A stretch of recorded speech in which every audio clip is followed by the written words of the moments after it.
That's it. I mean, I feel like you're the dog we're trying to get in the car to go to the vet. You know?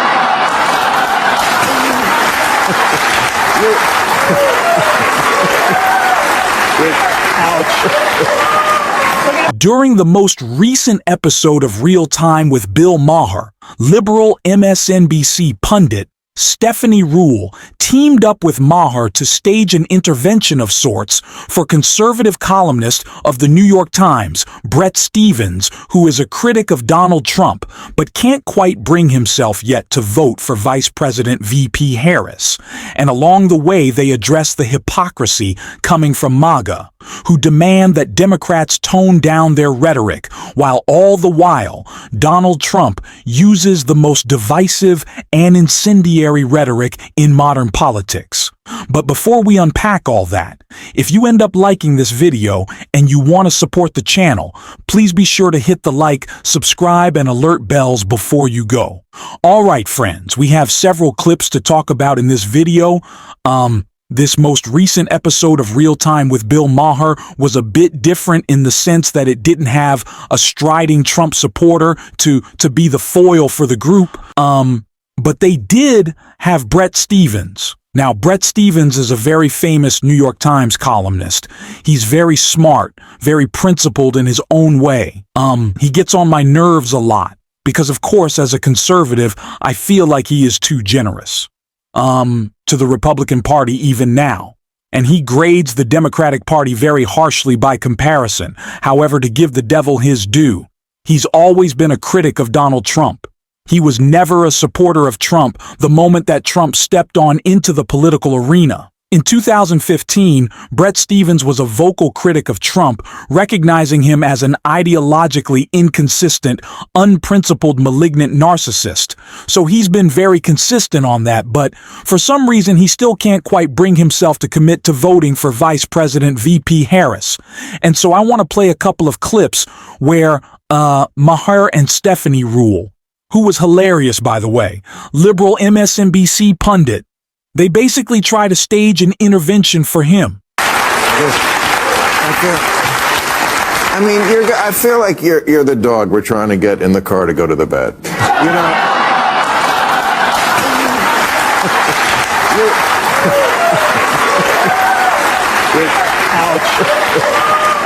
We're going to put that palm on your head for the rest of the day. I say that as one of your biggest fans. You know, I mean, I gobble up everything you write. I just don't understand how you get to this place. But okay, let's not badger.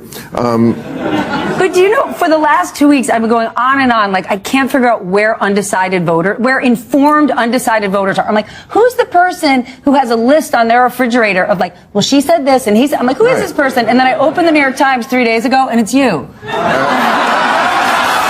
It's pretty funny. It's also true. I'm sorry. It's one of those things where, and I made this case before, obviously people who are on the left, people who are, liberals, progressives, social democrats, democratic socialists, even communists, anybody who is not a conservative, they have, as far as I'm concerned, if you're an eligible voter in the United States and you're anything left of center, you have a moral obligation, in my opinion, to vote for the Democrats, particularly when a fascist like Donald Trump is the alternative, and a vote for a third party or abstaining from voting is only going to increase Donald Trump's chances of taking back the White House and also enabling conservatives to take control of the Senate.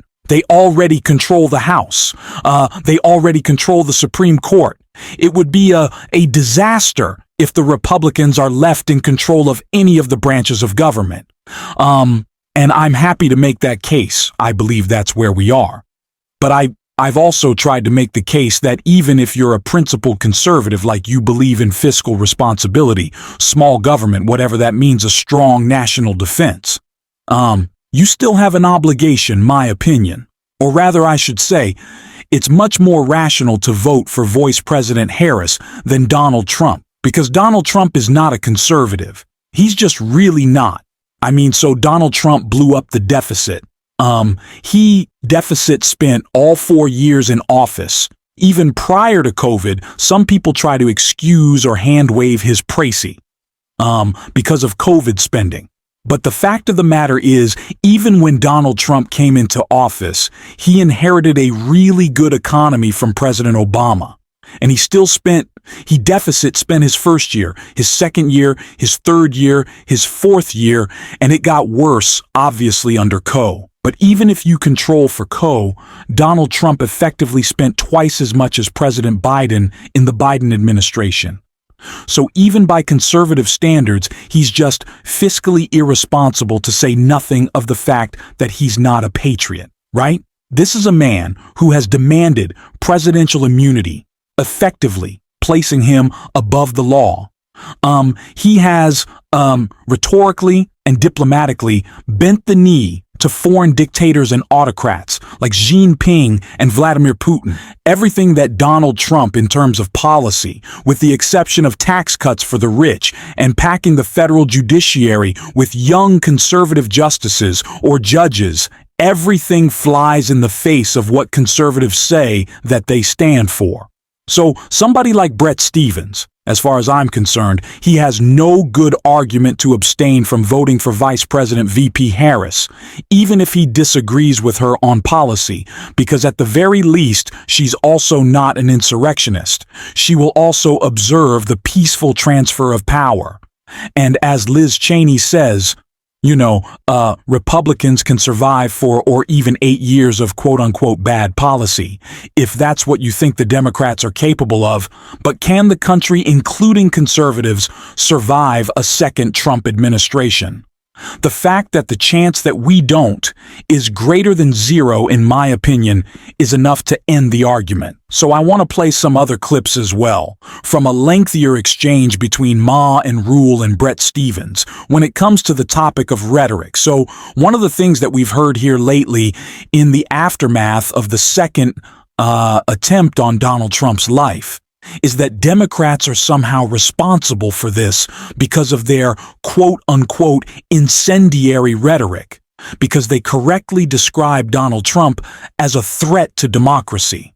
And so I want to play some segments of an exchange between Stephens and Rule and Bill Maher, because Stephens takes a position that even if it's true, Democrats and the media should not call Donald Trump a threat to democracy, because he thinks like in terms of outcome, all it does is aid him. Even if it's true, we should abstain from referring to him as a threat to democracy, because all it's going to do is benefit him. He got shot at again, and he says, their rhetoric is causing me to be shot at. Of course, he's absolutely right that we probably should tone it down when we're calling our opponents the end of democracy, the end of Western civilization. We're not helping our arguments.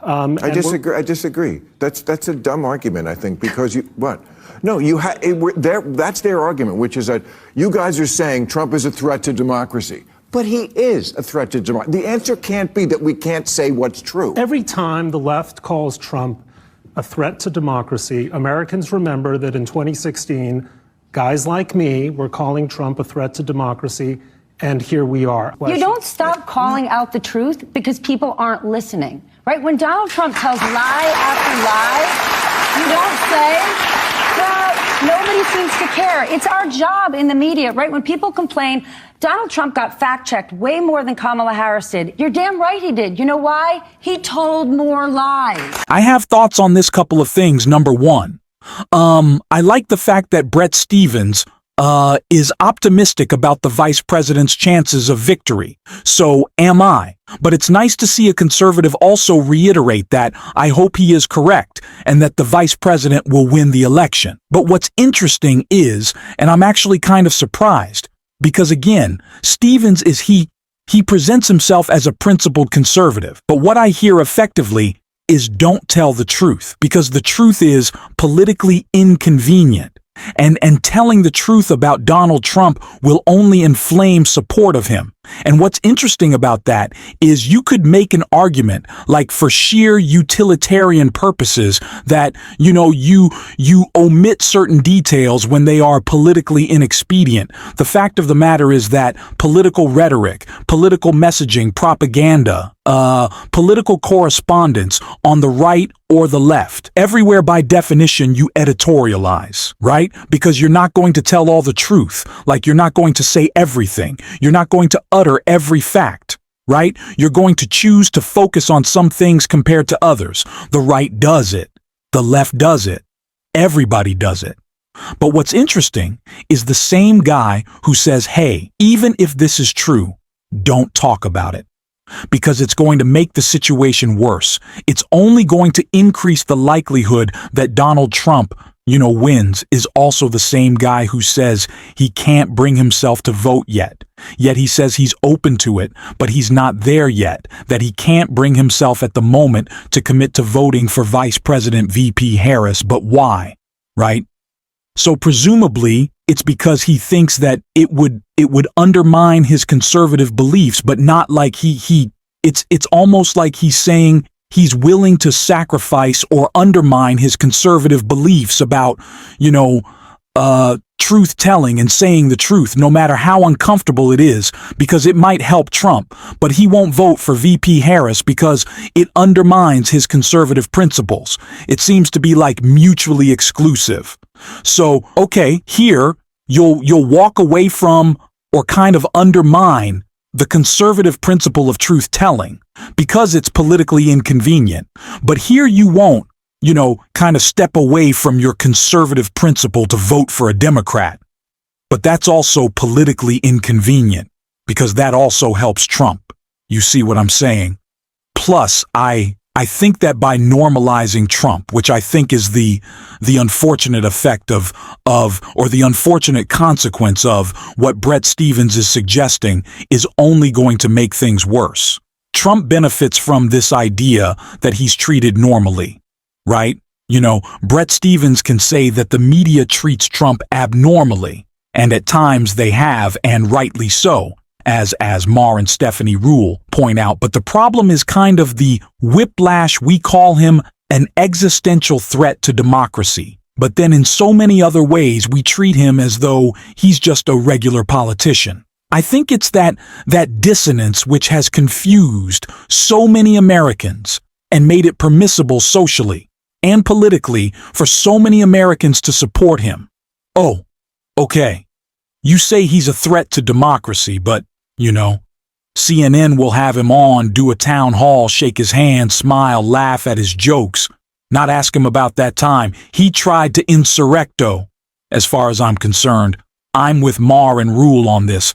Donald Trump is outside the political norms, should be outside the political norms, based on things he's said, based on things he's done, based on things he's promised he would do if he becomes president again.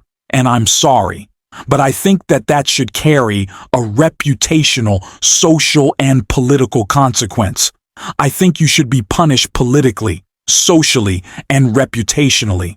Obviously, political violence is unacceptable. He should never have been shot at, but he should lose elections every damn election. He should be treated like the pariah he is socially and reputationally. And his supporters, his prominent MAGA of Republican politician supporters, people who know better. People are supposed to be leaders and representatives. They should also accrue, in my opinion, a social, political, and reputational cost. They should also lose their jobs. They should also lose their elections. They should also be stigmatized and mocked and belittled for putting partisan politics above love of country.